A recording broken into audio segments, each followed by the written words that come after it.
No, you mentioned before one of the roles that you do is do comparables for your clients. Yeah. What exactly is a comparable and how important is it? Comparables, or sometimes you hear the word comps thrown around. I think it's really important. You might be familiar with people offering free home evaluation, right? You might hear that phrase sometimes. So a free home evaluation is pretty much comparative, or it's a market analysis, right? We call it comparative market analysis. And what you'll see is sold, active listings, and maybe things that didn't sell, expired listings in a certain little area. And that gives you a much better idea than just seeing the active ones. How would you know if it's a deal if you don't know what things have sold for, right? So realtors as a marketing tool often offer this to sellers, right? Here's a comps for your area, and here's what you can get for your home. And to be honest, often that analysis is kind of maybe on the high end. Maybe they picked properties that sold on the high end because they want you to think you're going to get an excellent price for your home, and that will encourage you to get to list it, right? But a good realtor for an investor, right, will give you the bad comps, right? I want the worst case. The past year, not just the past 3 months. Right. I want in the past year, what is the lowest deals that happened around this property, and not just for sellers, for buyers. Now you're often a buyer, and you know exactly what I'm talking about. When you're looking at a property and you want to know if you're getting a good deal or not, you want the comps before you buy. That's rare. Lots of realtors don't offer comps to buyers, right? So, but would you agree that it helps, right? Of course it does. It's really good insight. Not only that, you can take that analysis, and maybe you have other partners, wife, maybe money lender, maybe it's family or some kind of private, entity in your life, and you can use that analysis to explain your deal. Make it sound like you know what you're talking about, rather than just saying, I found this great deal. Trust me, I think it's good. So I think it's super powerful and not utilized enough. Right. So when an investor or a first-time home buyer comes up to you, I think this is a great deal, this is something that we really want to buy, do you do kind of a check yourself to kind of justify what they say? Always. And how often do you bring a property to me and I bring it back to you saying, I don't think so, Fong. I think I looked it over. I don't think it's good enough. So what process do you go through to do that check? Pretty much the same thing. Same thing as I'll do is maybe the same comps I give you. But since I'm the one at the computer logged in, I can do a little bit more checking than you can, right? So maybe I'll look in the neighborhood down, or I'll just get more insight, and then I'll have a better idea. Also, just you gotta realize that realtors look at a lot of properties, right? So I've often seen the worst case scenario, with other people through the years firsthand, right? So it's good to have that extra insight when you say it helps to get that opinion. No, besides that, you also do your checking by calling the other. Oh yeah. That gets into the negotiation side of things. Negotiating is a long process, right? And the very first thing is your realtor calling the other realtor and just kind of feeling it out. Just, hey, we're looking at this property. I have just a couple of questions for you. And just for that conversation, your realtor should get, these guys looking to sell. Are they desperate? Are they going to be stingy sellers? Is it a bank? Lots of things, and that's where it starts. So when your realtor meets with you, maybe it's nice when the realtor's already talked to the sellers a bit, and you kind of got a feeling what's going on here. Maybe if you're looking at 4 different properties and you're kind of serious on them, you got kind of a feeling on each seller. It helps when you're deciding which one to go to first, right? So I think it's important. Plus, when you start to the feeling your realtor gets might affect the offer you put in, or how low or how close to the listing price you start. Maybe you have a bottom line, and a certain realtor right off the bat will tell you, just give me your best offer. And you can save a lot of time that other people could have brought in offers if you just go straight to that bottom line. But some realtors, they got to be softened up. They'll just be very vague about it, or maybe just say, bring an offer on paper and we'll see what we can do. And then you start low. You do the back and forth dealing, right?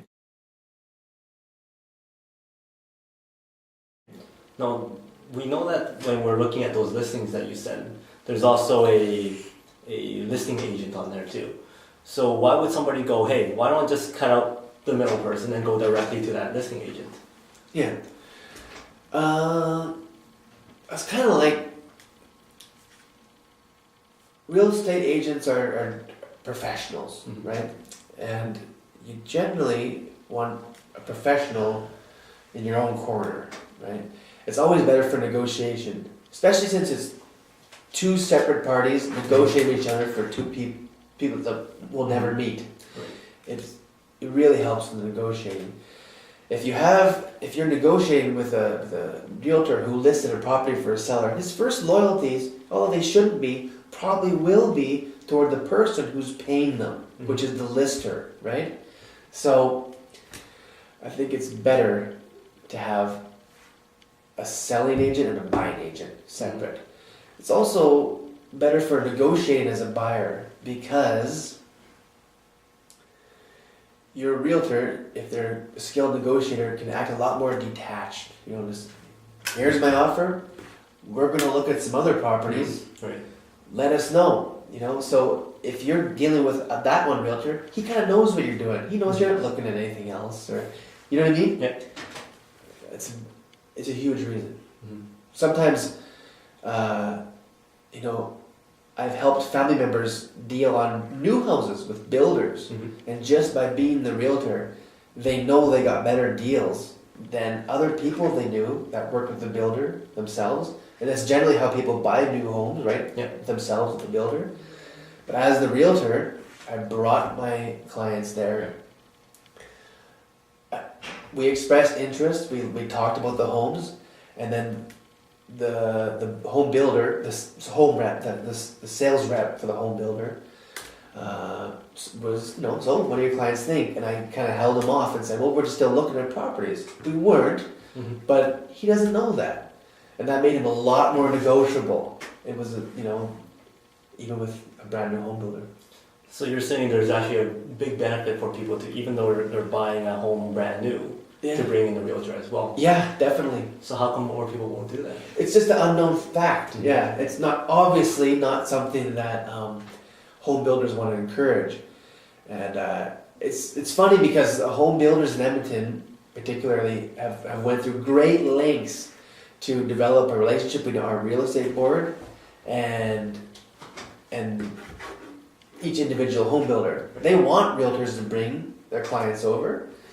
It's just, if they can get them there without the realtor, that'd be better, right? They're trying to get more money.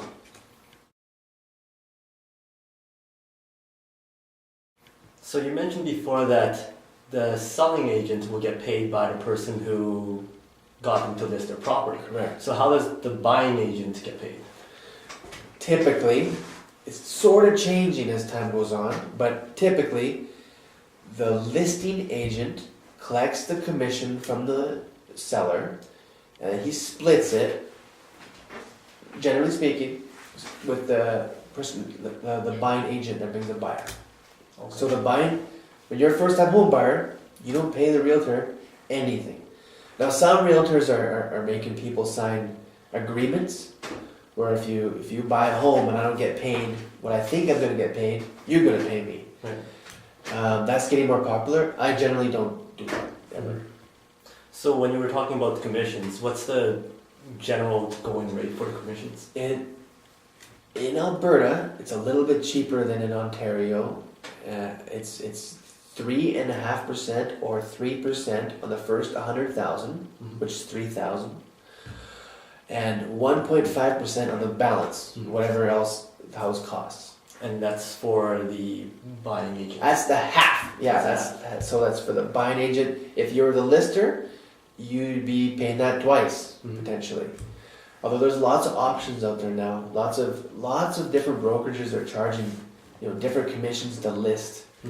So, things are getting a lot more flexible, and that's good. That's the way it has to be, or else, this type of industry will never last. With the internet, you have to adapt on it. So I believe in the future, I think all realtors will be really flexible, commission-wise. I see. So you're saying that commissions are usually negotiable?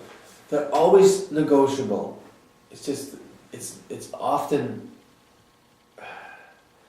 it's like I don't know how to explain it. It's kind of tricky, but lots of the big brokerages, Remax, Century 21, Realty Executives, Royal LePage, most of the agents in these type of big offices won't bring up negotiating their contract, their commission. So you mentioned like the bigger companies, the Remaxes and the Royal LePage. Is there a difference between who you go to, or is there a difference between going to a big company compared to a smaller company? It just depends on the realtor. All realtors should be negotiable. Generally speaking, the big guys are less negotiable. There's lots of smaller companies popping up that are negotiable. It's their mandate. It's right on their website. They reduce their listing commission. But generally speaking, for selling it, it's hard to sell your property unless you offer that half I told you about in full.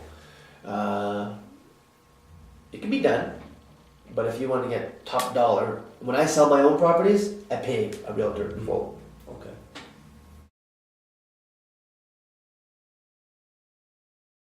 Now, because a realtor gets paid on commissions, one of the fears that a buyer would have would be, how do I know that my realtor is not trying to get the highest price for that property? So what would you recommend a buyer to do to mitigate that risk, or to find the right realtor for them kind of process? Good question. It's true that a realtor gets paid straight commission, so the more they sell, the more money they make. How you know that your realtor has your best interest in mind is just developing that relationship. It's very smart to interview your realtor. You could maybe talk to more than one. It might be smart. When you start putting offers in, you'll know real quickly though. It's pretty easy to tell if your realtor's trying to get you to just accept something, or if your realtor's kind of approaching it from the standpoint of, guys, I think it's worth this. And if your realtor's actually getting to a point where he's saying, guys, I think we should look somewhere else, then that's someone you can trust.